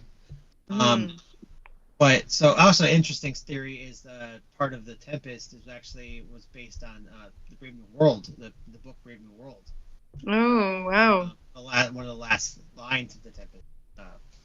There's a lot about that and that. But yeah, so Forbidden Planet, really good movie. Very similar but different. It's probably out of our adaptations the biggest one. It's like runs a line and then like splits a bit. So because there's no murder and all that stuff and people dying, nobody dies in the Tempest, and a bit different, but similar. But definitely story points very similar, characters and stuff. I found out who the actor is who played Robbie the Robot. His name was Marvin Miller. Okay, wow. Marvin Miller. And thanks both of you guys describing those plots because it does make it really clear. I might have seen Forbidden Planet a long time ago. The Tempest, I never understood it, Chris, so thank you. That was a very good description. Okay. I've never seen it live. It would be so fun, but I guess people don't really do the Tempest live. Oh, they do. Okay, I'd love to see it. Well, you probably can out in what is it, Redlands? Redlands has an outdoor theater, amphitheater, where they do a lot of Shakespeare type stuff, if I recall. There's a decent movie version made by the lady who made the Lion King Broadway play. And it has they made Prospero a woman, and it's Helen Mirren playing her. I think it's pretty good. I'll check that out. Okay, that sounds awesome. Cool. Helen Mirren. She's amazing. She's good in everything. Even what was it? The murderer, the thief, the cook, and his lover. I think it's what it was. Something like that. The butcher, the She's cook, like the Dame thief, Helen and his Mirren lover. now. Something. Yeah. I'm gonna mention really quickly a Romeo and Juliet inspired story with zombies. It's called Warm Bodies. Yes, I said that right. It's a Romeo and Juliet zombie-inspired film called Warm Bodies. Came out in 2013, if I recall. Had Nicholas Hoult played the main character named R. He wasn't giving a name besides that. Teresa Palmer played Julie, a.k.a. Juliet, and R for Romeo. Duh. Also had Rob Corddry, Leo Tipton, Dave Franco, and John Malkovich was in there as well. What a great, interesting story. If you guys haven't seen this, it actually is very fun and very romantic, surprisingly. Nicholas Holt's character, R, sees that Teresa is in some distress. She is part of the human faction still alive, trying to eradicate all the zombies, where he is part of the zombie faction, which just wants to transform all of the humans. Fortunately for her, he is a zombie that questions things. He likes to listen to music. He believes in things. He thinks. And when he sees her attacked by other fellow zombies, he comes to her defense and runs away with her, into which a romance begins. A forbidden romance, of course, because he is a zombie and she is not. How do you do that? How do you traverse that situation? What we find is that love finds a way. It's very very unique and very beautiful, and I highly recommend it. It is from 2013, so it's not dated or anything. But there's also it does harken back to the days of Romeo and Juliet, which is very much at this point dated, but the story's fresh, which is great about these interpretations. or adaptation. Another so to really speak. good version, another really good balcony scene. Yeah, Ooh, yeah, you're not I wrong. need to watch that. It's really funny, actually. This balcony scene is really funny. Yeah, And it's, who is John Malkovich playing? he's General Grigio or Grigo, something like that, if I He recall. like the prince, like who gets everybody, like tells them what to do, like the cop. Jesus, I think We so. know- I think that's him, because Rob Corddry plays his best friend, so to speak, and Dave Franco plays one of the. I think he plays one of the humans also. It's been a That's so minute, interesting. but it's super fun. Directed by Jonathan Levine. It Oh. made a decent amount of money. Made about $117 million. It came out from Summit and Lionsgate back then. And let's see if I can pull up where it is streamable. You can watch it now on Hulu with a subscription to Hulu. So there you go. Or pirate it means if you have the ability to do Yes, so. Kevin, or you could just cheat and steal it. There might be Arr. some other streaming. I ways do you believe can watch it or rent it. Pirate Shakespeare has yet to make an appearance. It might before the end of the show. I don't know. It depends on if I can find my pirate hat. I mean, to I be thought you fair, were there gonna are say- a couple of plays with pirates in it. There you I go. thought were See? gonna say that's a website to steal watching Shakespeare movies. Was called pirateshakespeare.com or something. There you go. I mean, there was Pirate Oh. Bay, I think was one of them. Something like that. Yeah, Pirate Bay. Yeah. Oh, wait, Professor, can you explain why Anne Hathaway, how she was married to William Shakespeare? What was that all about? What do you mean? Anne Hathaway. He met her as a teenager, and Oh. Like, are you trying to make a joke about the fact that there's an actress named Anne Hathaway? Like, Yes, I was. The fact that that the William Shakespeare was married to a woman named traveled Anne back Hathaway. in time. Named Anne Hathaway. I'm sure I don't know if there's any history to it, but like they may have named her after Anne Hathaway. I don't know. It's such a weird. It's such like a weird thing. Like that. It's like the names match so much. That's really cool. The guy in She's the Man named James Kirk. I'm pretty sure they named him after Captain Kirk. Probably. Yeah. Probably. More That's than likely. Yes. Kevin, were you named after anyone? Nope. Came up with the original name. Just Pre the Home original. Alone.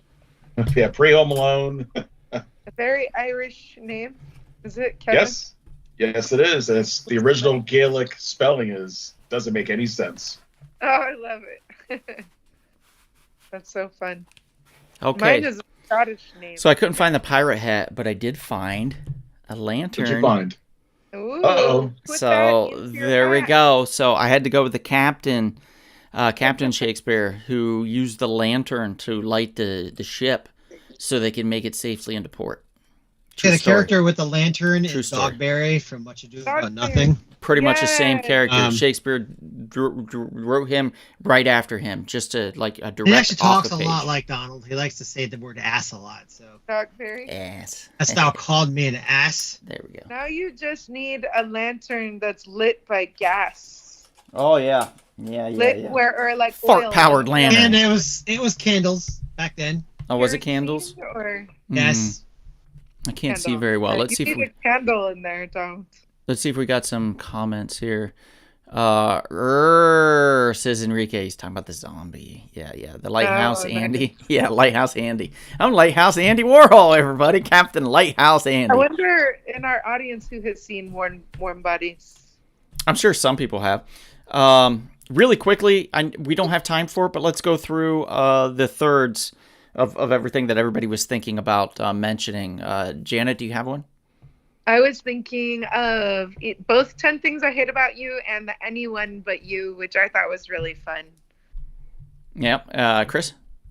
Another Romeo and Juliet adaptation, and this would be James Gunn's first film, Romeo and Juliet, which is the Troma, because of Troma Entertainment, Lloyd Kaufman, very like low level like horror films, and James Gunn made like a horror version of Romeo and Juliet called Romeo and Oh, Juliet. cool.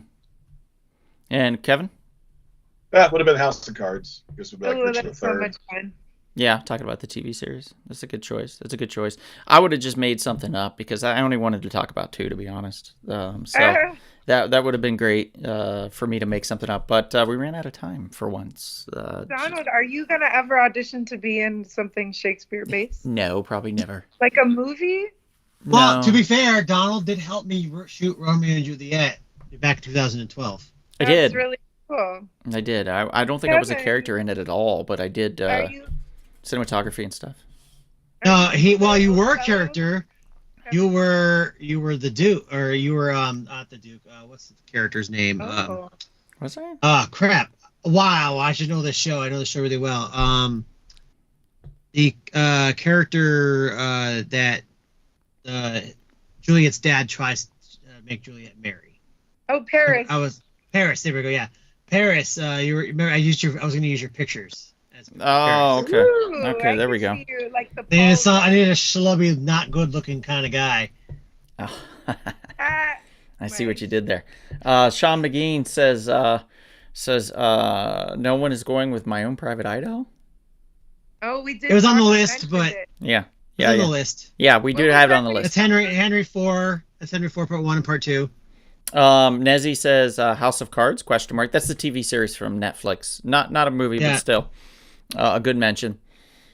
But with that, guys, geez, I mean, I don't know what more you can ask for on Billy's birthday, besides like getting hand-drawn photos of Bill Shakespeare, me constantly throughout the whole thing dressing like interpretations of Shakespeare, all correct, by the way, and then Chris over-explaining everything with Shakespeare, which is I appreciated my favorite that. part. I needed the explanations. I love Chris, that. so. I love that. I And love Professor- that. I love that for you. Actually. I love that for you. And Professor, it's midnight in the Central Time Zone where you are, so you could now officially give your friend Yep, right a now. happy birthday. Midnight 01. Happy birthday, Bill. Birthday to you. Yes, happy birthday. And happy birthday to any of you that are on the chat it's your birthday. How old would Shakespeare be today? He would be 460 years old. 460 We were gonna years let old. them Wow. answer. You know, he didn't have a flushing toilet, right? No, he Chamber pooped in a pots bucket. on the He street. pooped in a Yeah, bucket. so think about that every time you elevate him. He's squatting Yay over for a modern bucket, plumbing. taking a dump. Yeah. Didn't Yeah, know it no, was it's Shakespeare great. related. Yeah, it is actually, Nezzy. And yeah, 460 years old. That's crazy. Crazy old. Hence the gray hair, the white hair, guys. It makes sense. He's actually a zombie, though. He never died. You see? Yeah, it's Warm Bodies. He wrote that. He was like "Arr, arr," writing on the page. But geez, thank you guys so much. We will not have a live next week as Chris and I are on a boat. Hence Going the on a captain's hat. cruise. We're going on a cruise. We're going to be in Alaska, living it up.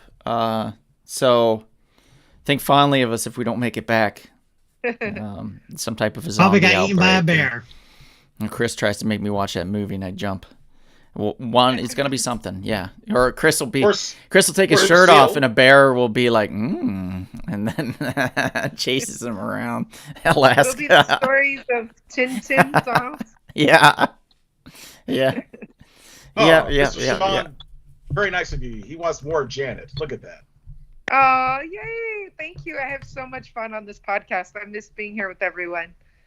Oh, yeah. Yeah. Thanks for being on, Janet. And we you. appreciate you very much.